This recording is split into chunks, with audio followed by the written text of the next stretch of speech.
sabendo o destino aqui. Estava só e ferido no Gólgota para dar a sua vida por mim.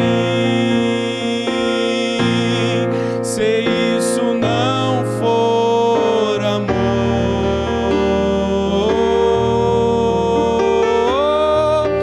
o céu não é real.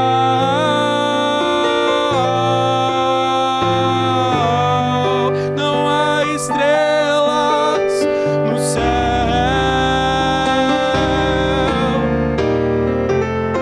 as andorinhas não voam mais. Se isso não for amor, o oceano secou,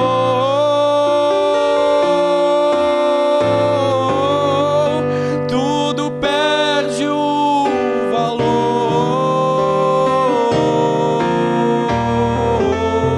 Se isso não for amor,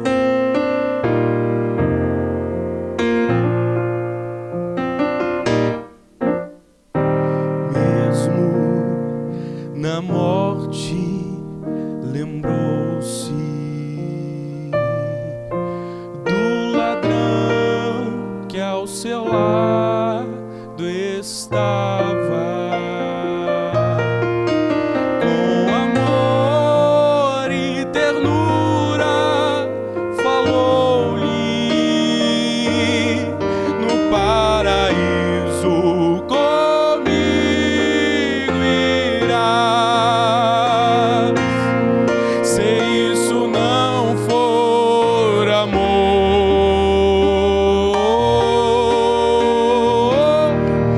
o céu não é real.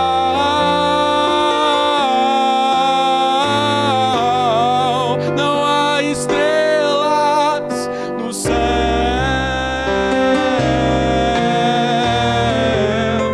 as andorinhas não voam mais. Se isso não for amor,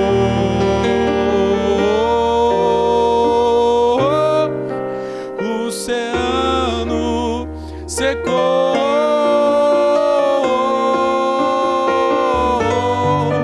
tudo perde o valor.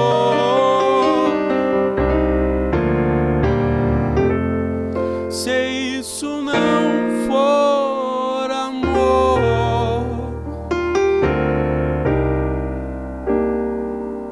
A paz do Senhor, meus irmãos, tudo bem com vocês? Estou nesse momento em mais uma oportunidade para estar compartilhando com os irmãos uma mensagem da Palavra de Deus. Queria convidá-lo a abrir o livro do profeta Ezequiel, capítulo de número 37, versículo de número 1 a seguir. Quero estar fazendo algumas leituras para que possamos refletir nesse momento sobre a palavra do Senhor. Versículo 1 do capítulo 37 de Ezequiel diz assim: Veio sobre mim a mão do Senhor, e o Senhor me levou em espírito e me pôs no meio de um vale em que estava cheio de ossos, e me fez andar ao redor deles, e eis que eram muito numerosos na face do vale, e estavam sequíssimos. E me disse: Filho do homem, poderão reviver esses ossos? E eu disse: Senhor Jeová, tu sabes. Então me disse o Senhor: profetiza sobre esses ossos e dize-lhes: ossos secos, ouvi a palavra do Senhor. Meus irmãos, o contexto histórico dessa passagem está relacionado ao cativeiro babilônico. No ano 605, Israel é levado ao cativeiro babilônico por Nabucodonosor. A classe nobre da nação, como Daniel, Azarias, Misaías, são levados ao palácio da Babilônia para serem instruídos conforme a cultura daquela nação. Alguns anos depois, no ano 597, ele volta e leva mais algumas pessoas, entre eles sacerdotes, para a Babilônia, e junto aos rios da Babilônia os escraviza, deixando em cativeiro, para que assim pudessem trabalhar nas construções da Babilônia. Entre os da segunda leva estava Ezequiel. Depois, no ano 586, novamente ele faz uma terceira leva, destruindo o templo de Jerusalém e fazendo assim com que a nação, o território de Israel ficasse todo destruído, fazendo com que a nação ficasse totalmente cativa pelos próprios babilônicos. E é no meio do cativeiro babilônico que Ezequiel vai ter um chamado. Deus vai se revelar a ele, vai chamá-lo pelo nome e vai vocacioná-lo a uma grande missão: profetizar em meio aos cativos. É no meio do vale, junto ao rio Quebar, que ele tem uma das maiores experiências em que a mão do Senhor estava no vale. Ele entrega um rolo da palavra de Deus, ao qual ele se alimenta, e a partir dali ele se torna então alguém capacitado, usado por Deus para profetizar. Bom, das muitas experiências de Ezequiel, o capítulo 37 é um capítulo ímpar com relação às experiências, porque nesse dia Deus decide uma vez mais visitar Ezequiel e tomá-lo com sua mão, através da sua mão, e levá-lo em espírito em meio a um vale. E o texto diz que Deus coloca Ezequiel no meio do vale. Para quê? Para ver o que tinha lá. O que tinha lá, irmão? Tinha ossos. Do meio do vale, a visão do profeta é uma visão 360 graus. Ele está olhando ao seu redor e está vendo a situação e está tirando conclusões a partir do que ele está vendo.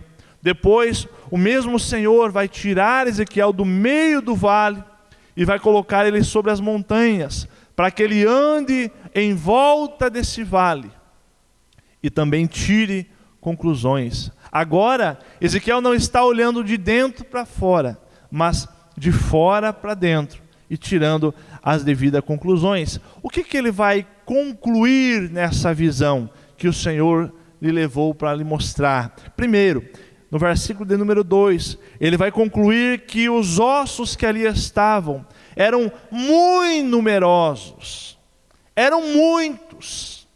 A pergunta que fica: quem é esses ossos numerosos? E o versículo de número 11 responde: esses ossos são a casa de Israel.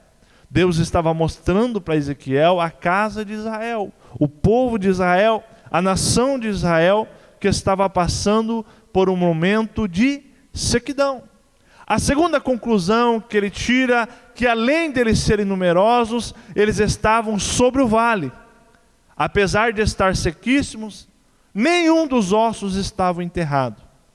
Deus ainda tinha um projeto com aqueles ossos. E a terceira conclusão que ele tira ainda é que além de ser numerosos, além de estar sobre o vale, eles estavam sequíssimos. Se eu falasse aqui para você que existe um osso seco, logo você criaria uma imagem na tua cabeça sobre algo já bem deteriorado e algo que já passou no seu tempo de decomposição. Agora, falar para você que os ossos estão sequíssimos é algo que esbugalha, se desfaz, se desmancha. Está há muito tempo ali.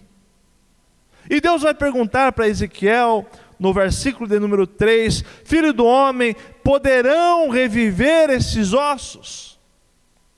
E a resposta de Ezequiel é uma resposta muito sábia, que ele diz: Senhor, tu sabes.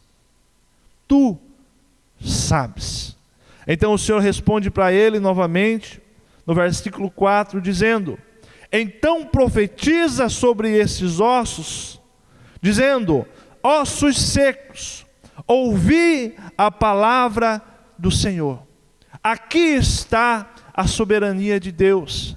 Aqui está os propósitos do Senhor. Deus, quando chama Abraão, Deus não está olhando apenas para Abraão. Deus olhou através da vida de Abraão, Isaac, através de Isaac, Jacó, através de Jacó, os 12 patriarcas, por meio dos 12 patriarcas, a nação de Israel, e por meio da nação de Israel, o Cristo, e por meio de Cristo, a tua vida, você que está me assistindo. Então os projetos de Deus não são somente para a pessoa. Aquilo que Deus mostra, as visões, as experiências, é para que pessoas sejam edificadas através dela. O que Deus está fazendo aqui, para Ezequiel, Deus está mostrando para ele. Então o vale de ossos secos é responsabilidade de Ezequiel. Ninguém mais está vendo o que Ezequiel está vendo. É para ele que Deus está mostrando e dando a receita. Filho do homem, profetiza sobre o vale. E diz assim: ossos secos, ouvi a palavra do Senhor.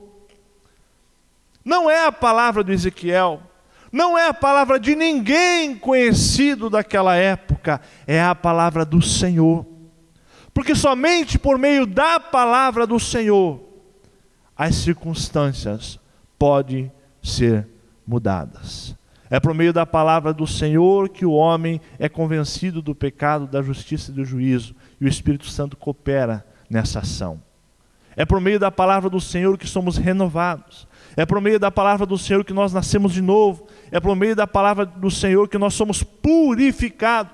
É por meio da sua palavra que nós somos santificados. E é ela que nos garante a vida eterna.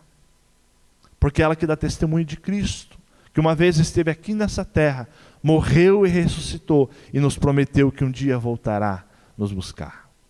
Ezequiel, no versículo de número 7, vai dizer: então profetizei como me deu ordem, e houve um barulho. A primeira coisa que acontece quando um servo e uma serva de Deus dá uma resposta para aquilo que Deus está lhe mostrando, cumprindo o seu mandado, é as coisas a se movimentar.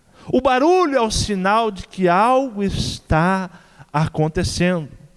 E por que está acontecendo? Porque Deus determinou acontecer. Houve um barulho. Além de ouvir um barulho, também houve um ruído e um rebuliço. E então o osso começou a se ajuntar ao seu osso. Não houve confusão. Tudo voltou ao seu devido lugar. O osso da direita se juntou com o osso da direita. O da esquerda com o da esquerda. Mesmo em meio ao barulho, mesmo em meio ao rebuliço, mesmo em meio às coisas muito estranhas aos olhos de Ezequiel, Deus estava sendo glorificado e estava restaurando uma nação através da vida de um homem. Nós não temos ideia do que Deus pode fazer através da nossa vida, o nosso testemunho pessoal, as palavras pregadas, as palavras ensinadas, as palavras evangelizadas, enfim, aquilo que nós transmitimos dia após dia e que as pessoas têm acesso. Quando Deus nos mostra o vale de ossos secos, Deus não está mostrando para o vizinho da direita e nem para o da esquerda. Aquele vale é responsável por você, aquele vale é responsabilidade sua. Deus te incumbiu de estar profetizando sobre aquele vale. E qual pode ser o vale? De repente, o vale pode ser a minha própria vida. Se não, talvez a família destruída, enfim, o casamento, ou de repente a empresa, enfim, Deus está te mostrando. Cabe a você profetizar e cumprir a vontade do Senhor. Então Ezequiel profetizou como o Senhor deu ordem, e as coisas se movimentaram, e nunca mais foram a mesma. Quando Ezequiel olha, o exército estava em pé. Aqueles ossos numerosos agora eram um exército em pé, porém faltava vida. E ele pergunta para o Senhor o que fazer, pedindo um direcionamento. E o Senhor vai dar um direcionamento a ele. Ezequiel, profetiza sobre o Espírito, porque sem o Espírito não vamos muito longe. A palavra de Deus e o Espírito de Deus têm o potencial de trazer vida e vida em abundância. E Ezequiel vai profetizar, e ele vai olhar, e veio o Espírito do Senhor e repousou sobre aquele exército. Agora aquele exército tinha vida, e as coisas a partir dali nunca mais seriam a mesma, porque era um exército preparado, capacitado, com vida para lutar as guerras que haveriam de vir. Então, eu quero orar por você nessa noite, entendendo que Deus já falou conosco, comigo, com você, nos ensinando, exortando, edificando, das nossas responsabilidades. Oremos. Nosso Deus e nosso Pai, nós te agradecemos porque o Senhor nos ensina, o Senhor nos exorta, o Senhor nos edifica, e o Teu Espírito consola a nossa vida, nos instruindo também. Nós clamamos a Ti neste momento, pedindo uma vez mais, Senhor, que nos ajude a entender a Tua vontade, que nos ajude, Senhor, a dar uma resposta para aquilo que o Senhor nos mostra, que nos ajude a ser diferente, que nos ajude a ser um porta-voz nessa nação, dentro da nossa casa, dentro da nossa família, no nosso trabalho, enfim, aonde nós tivermos a oportunidade de cumprir a Tua vontade. Também pedimos, Senhor, que nos dê o discernimento para que possamos, Senhor, entender a Tua palavra, entender a Tua vontade objetiva para cada momento específico. Clamamos mais ainda, pedindo ao Senhor que nos ajude a sermos profeta e profetas de Deus, e que possamos ver resultados, Senhor, na nossa vida, na nossa família, na nossa cidade, na nossa nação, porque a palavra do Senhor tem poder, o Espírito do Senhor tem poder de transformar e trazer vida sobre cada pessoa que tiver acesso e que possa experimentar desses frutos. Nós clamamos a Ti, em nome do Teu Filho amado Jesus. Amém. Deus te abençoe e te guarde. Deus possa resplandecer o seu rosto sobre ti e te dê a paz. Amém. Espírito, enche a minha vida, enche-me do Teu poder, pois de Ti eu quero ser. Espírito, enche o meu ser. Espírito, enche a minha vida, enche-me do Teu poder, pois de Ti